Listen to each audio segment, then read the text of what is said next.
इस मस्जिद का जो मेन गेट शुरू होता है वो हमारे पीछे से शुरू होता है। यहाँ पे आप देख सकते हैं, बाबरी मस्जिद की याद आ रही है जैसे देखकर। यहाँ पे एक कुआं बना हुआ है। अभी हम इस मस्जिद के अंदर वाले हिस्से में आए हैं तो यहाँ पे आपको एक बरामदा देखने को मिलेगा। इस मस्जिद का मेहराब का हिस्सा है पूरे तरीके से यहाँ पे हट चुका है। हो सकता है इसको वजू खाना बनाया गया हो। साल में जब कभी 6 दिसंबर की तारीख आती है तो मुसलमान उस दिन को ब्लैक डे के नाम से मनाता है और कहीं ना कहीं जो बाबरी मस्जिद शहीद हुई थी उसको लेकर के मुसलमानों के जो दिल हैं उनके अंदर एक मलाल रहता है कि भाई हमारी मस्जिद चली गई है। लेकिन दोस्तों आज जहाँ पे मैं आया हूँ ये भी बाबरी मस्जिद की तरह की एक मस्जिद है और इस मस्जिद के गुंबद और इसकी जो मीनारें हैं वो भी इसी तरीके से बनाई गई हैं। काफ़ी पुरानी मस्जिद है ये। और यहाँ पे मैं एक चीज़ आपको और बता देना चाहता हूँ, मुसलमानों की कई सारी तंजीमें हिंदुस्तान के अंदर काम कर रही हैं, लेकिन वे तंजीमें भी कहीं ना कहीं सोई हुई हैं, क्योंकि अब से पहले हम आपको कई मस्जिदें दिखा चुके हैं और कई मस्जिदों की जो स्थिति थी वो भी आपको हमने दिखाई है। और जिस तरीके से 2013 में दंगा हुआ था, उस दंगे के बाद में जो लोग वहाँ से चले गए थे उनकी जो मस्जिदों की स्थिति है वो भी बहुत ज़्यादा नाजुक बनी हुई थी, तो उनको भी हमने दिखाया। इस मस्जिद के बगल में जो बगल वाला हिस्सा है यहाँ पे एक कुआं बना हुआ है और इस कुएं को भी आप यहाँ पे देख सकते हैं।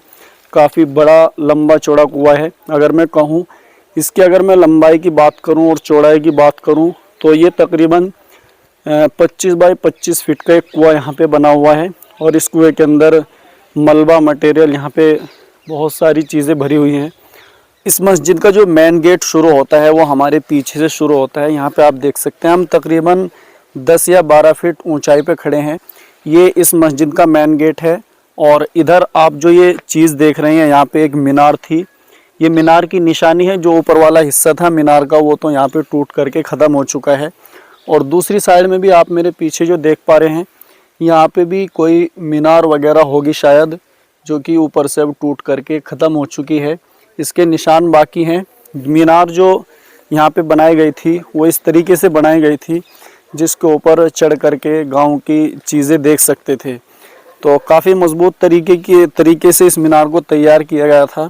और अगर मैं कहूँ तो तकरीबन इसकी जो लंबाई और चौड़ाई है वो उसको अगर फ़िलहाल की अगर मैं बात करूँ तो इसकी लंबाई 15 फीट ऊंची है और जो चौड़ाई है इसकी वो तकरीबन 10 बाई 10 फीट के आसपास में है। तो ये मेन गेट है इसका। हो सकता है बाद में इसका भराव किया गया हो, भराव करने के बाद में इसको यहाँ से इतना ऊंचा उठाया गया हो। और अगर मैं बात करूँ वज़ू खाने की, जब आदमी मस्जिद में घुसता है, मस्जिद में घुसने के बाद में उसके सामने एक चीज़ आती है कि भाई वज़ू कहाँ करें। तो ये जो आप यहाँ पे सामने हौज़ देख रहे हैं, हो सकता है इसको वज़ू खाना बनाया गया हो। अब इसके अंदर जो है बिटोड़े वगैरह रख रखे हैं, क्योंकि यहाँ पे कोई आता नहीं, ना कोई साफ़ सफाई होती है, ना किसी तरीके की कोई चीज़ यहाँ पे होती है। तो इसको यहाँ पे आप देख पा रहे हैं, ये हौज़ की तरीके से यहाँ पे वज़ू खाना होगा शायद मेरे हिसाब से। यह मस्जिद पश्चिमी उत्तर प्रदेश के जनपद शामली के ग्राम पंचायत गोसगढ़ में मौजूद है।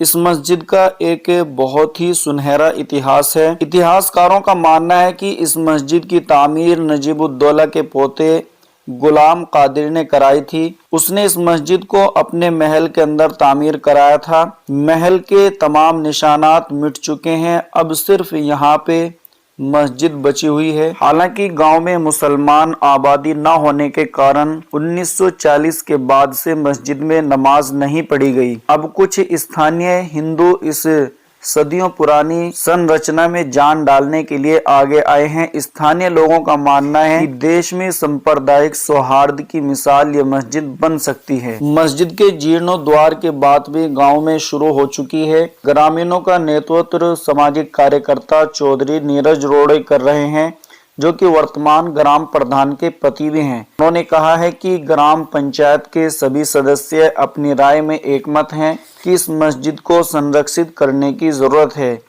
क्योंकि यह अतीत में इस क्षेत्र के महत्व को प्रदर्शित करने वाली है। यहाँ पे बहुत सारे मुसलमान दूर दूर से इस मस्जिद को देखने के लिए आते हैं। गांव के लोगों का मानना है कि इस मस्जिद की बाउंड्री कराई जाए। गांव की ये मस्जिद करीब 3.5 बीघा क्षेत्र में फैली हुई है। हालांकि मस्जिद की जमीन पर अतिक्रमण किए जाने का दावा भी ग्रामीण करते हैं। क्षेत्र के किसान संजय चौधरी का कहना है कि अगर मस्जिद की जमीन किसानों के खेत में पड़ती है तो हम उसे बातचीत के आधार पर खाली कराने की कोशिश करेंगे। उन्होंने कहा है कि हम सभी चाहते हैं कि इस साइट को संरक्षित किया जाए। यह मस्जिद देश में सांप्रदायिक सौहार्द की मिसाल बन सकती है। अभी हम इस मस्जिद के अंदर वाले हिस्से में आए हैं, तो यहाँ पे आपको एक बरामदा देखने को मिलेगा। उसके बाद में जो अंदर वाला बरामदा है उसके अंदर भी काफ़ी खूबसूरती के साथ में इसको बनाया गया था। और ये इस मस्जिद का मेहराब का हिस्सा है। तो यहाँ पे दोस्तों आपको देखने को मिलेगा काफ़ी मोटी मोटी दीवारें हैं, और एक तरीके से जब चूना लगा करके दीवार को ढक दिया जाता था, तो इसके अंदर मैं आपको बताना चाहूँगा ये जो चूना वगैरह है ये पूरे तरीके से यहाँ पे हट चुका है, और इसकी दीवारें जो है पूरे तरीके से यहाँ पे आपको ईंटें देखने को मिल रही हैं। इसमें अंदर के हिस्से में 2 सफ़े हैं, और जो बाहर वाला हिस्सा है बरामदा उसके अंदर भी 2 सफ़ों का इंतज़ाम किया गया था। तो ये मस्जिद काफ़ी पुरानी मस्जिद है। जैसे ही मेन गेट से एंटर होते हैं, मेन गेट से एंटर होने के बाद में दोस्तों यहाँ पे आपको इस तरीके से देखने को मिलेगा। हालांकि इसके अंदर अब भराव हो चुका है। अगर मैं कहूँ तो 10 फीट के ऊपर हम यहाँ पे खड़े हैं। मेन गेट की जो नीचे वाला हिस्सा है वहाँ से हम 10 फुट ऊपर खड़े हैं। तो यहाँ पे ये सारे में मिट्टी जमी हुई है।